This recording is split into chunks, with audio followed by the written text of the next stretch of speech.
Okay, good morning, everybody. It is the morning of June 13th, 2025. I know I look absolutely terrible. I was definitely not planning on doing a video today, but we've had some incredible events over the last night.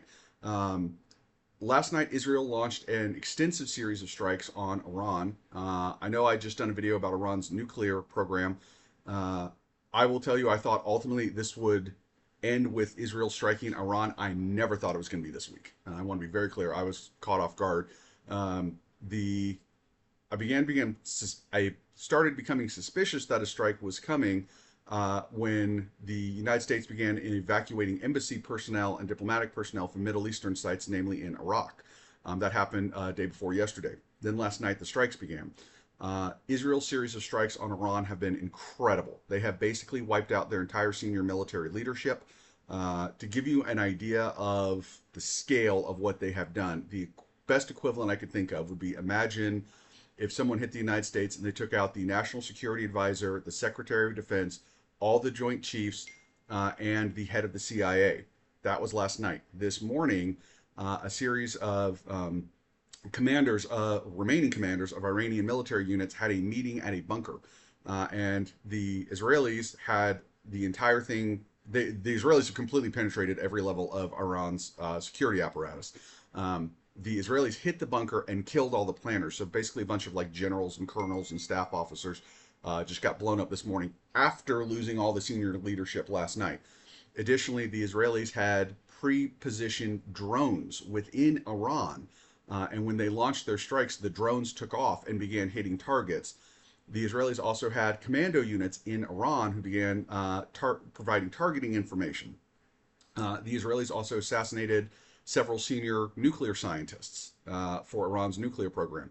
What this means is that the Israelis knew where all of these people were minute by minute. They didn't just have the general idea of, okay, this guy lives here or this guy lives there. Like they knew specifically where each of them was and when they were there.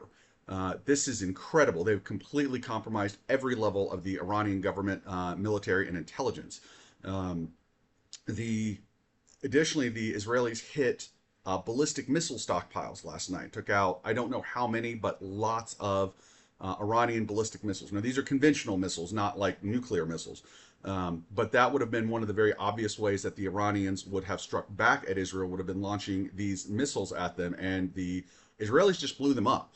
Now, I'm sure there's more. There's probably lots more, but they took out, I mean, a ton of them last night. So they have definitely seriously reduced Iran's ability to strike, even excluding the fact that they have completely decapitated their military leadership in one night. They also have hit Iranian air bases. They took out Iranian radar installations. They took out SAM sites. I mean, they have obliterated Iran's air defense. The Iranian Air Force can't get anything into the air. Some of their planes have been destroyed on the ground. Some of their bases are already inoperable. They've lost radar control, things like that. This has all happened in 12, 18 hours, something like that. I mean, this is unbelievable what we're seeing. Um, so right now, I'm sorry, and the Israelis have hit several of the the Israelis have hit several of the Iranian nuclear sites. They've been hitting their production facilities, their research facilities. At this point, there's no reason to think that there's any particularly significant radioactive contaminants or leaks. I would assume in most research labs they probably have small amounts of radioactive material, very tiny amounts, nothing to really worry about. The Iranians did not have plutonium or something like that that is super radioactive, and did not have this at or the nuclear materials they had that may have been radioactive appear to have been in such small quantity that they were there. There's really not too much to worry about there. The centrifuges appear to be blown up at this point. At least some of them are, which is how they try to enrich the uranium.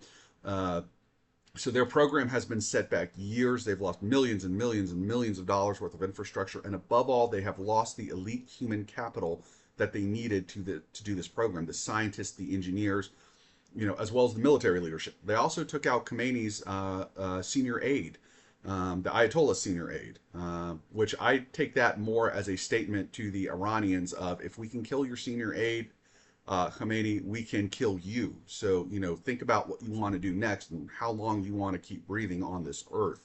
Um, Additionally, it appears the Trump administration was fully in on this and indeed participated in the cover-up. You may remember in the deception. You may remember in my video a few days ago, I talked about how the United States was saying we were going to do more talks. And I was like, God, we passed the deadline and these talks aren't going anywhere and it's totally floundering. It appears that that was done in concert with the Israelis to help lull the Iranians into a sense of security. And I will tell you, I fell for it. It fooled me. Um, the idea being that, well, if the Iranians would think, well, we're going to have another round of talks within just a few more days with the United States, then obviously there's not a strike coming. The other thing is, I've been checking Israeli news sources for several days, and they were all saying that the Trump administration was really yanking the leash on Netanyahu and saying, no, you're not going to strike Iran, you're not going to strike Iran. That was an intentional disinformation campaign by the Israelis, it appears. Which again I fell for. So part of this is I'm trying to, I want to. This reason says factual conservative. I'm trying to be factual, including facts when things happen in a way that is substantially different than what I expected. Again, I always thought airstrikes were going to happen, that they would happen this week. Never. And I will tell you the scale and effectiveness of them has been remarkable. The Israelis have not lost a single plane, not one. This is much worse for Iran than what the United States went through on Pearl Harbor. Uh, like I said, the equivalent is imagine if you're Khomeini right now, the best equivalent would be imagine you're Donald Trump and you say, where's my Secretary of Defense? He's dead. Well, where's my National Security Advisor? He's dead. Well, get me the Joint Chiefs. Sorry, they're all dead. Okay, well, get me the planning, the senior planners for the military. Let's get them all in a room somewhere and tell them to come up with a response for me. Okay, yes, sir, we're going to do that. Oh, sir, they're all dead now, too. Okay, well, we got to protect our strategic, technological programs. Sorry, sir, they just killed all of our top scientists and engineers. Like, that's what Khomeini is dealing with right now.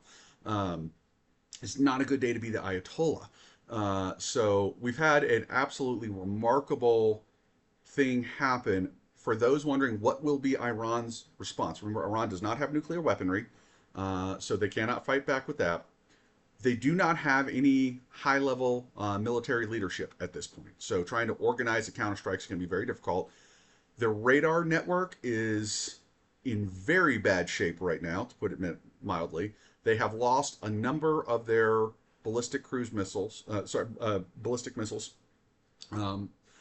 Their air force appears to be completely ineffective. The Iranians are all over social media this morning. We're going to hit you back. We're going to kick your butts, blah, blah, blah. Yeah, right, guys. Good luck with that. Israel has said there will be several more days of these attacks. Does that mean 3 days? Does that mean 20 days? I don't know. But we could definitely count on more strikes coming. This is even more impressive than the Ukrainian drone strike that happened in Russia a couple weeks ago. We have entered an incredible new era of warfare. This is twice now in a period of just a few weeks, where a country has been able to plant boxes full of drones next to strategic assets of a rival country and set them off and take them out in moments. There's no reason on earth, if we're the United States, we need to be thinking China could do this to us. In fact, they may very well have, those boxes could be there right now. We don't know. I don't know if they are or if they're not. I'm just saying it's entirely possible. We have entered a new era of drone warfare, and it is incredible what the Israelis have pulled up. By the way, also if you're thinking Iran striking back through proxies, remember Israel decapitated Hezbollah last year. Remember the pager operation? They also went into a bunch of their facilities in southern Lebanon and destroyed those. They have ripped the guts out of Hezbollah. So Iran really cannot reach out to either Hezbollah or Hamas. And on top of that, when the Israelis, along with the Kurds along with the Turks and certain rebel groups in Syria took out the Assad regime, Iran's primary supply network to get to their proxies around Israel is cut. So right now, Iran is isolated. They are cut off. Their proxies are in terrible shape. Their military is in terrible shape. I mean, this is a disaster of the highest order. And I would go back to October 7th, 2023, and I remember watching the videos Hamas put out, and boy, they were literally dancing in the streets over what they pulled off, and what a disaster. 35 of the 54 highest ranking Hamas officials have been killed since then. Hezbollah's had its head cut off. Now Iran's getting its head cut off, and Iran can no longer supply them. The Assad regime is gone. I mean, when October 7th happened, the Israelis basically said all bets are off. You know, we're taking down everyone who's a threat to us that we can. And my God, have they been successful? So either way, let's keep an eye on this. I'm sure there'll be lots of more developments coming, but we live in amazing times. And we'll just see what happens. I do not expect, by the way, a wider regional conflict. The Saudis desperately wanted Iran's nuclear program destroyed. The Kuwaitis did as well. They will, of course, send out press statements condemning these attacks because they have to. And internally, they are absolutely thrilled, is my opinion. I do know that the Saudis last night cleared their airspace so that Israeli jets could fly through unimpeded. So the Saudis did help the Israelis pull off these attacks, even though they are, of course, condemning them to keep their people happy. Because now Saudi Arabia doesn't have to worry about nuclear Iran. So, again, amazing times. All right. Talk to everyone later. Bye-bye.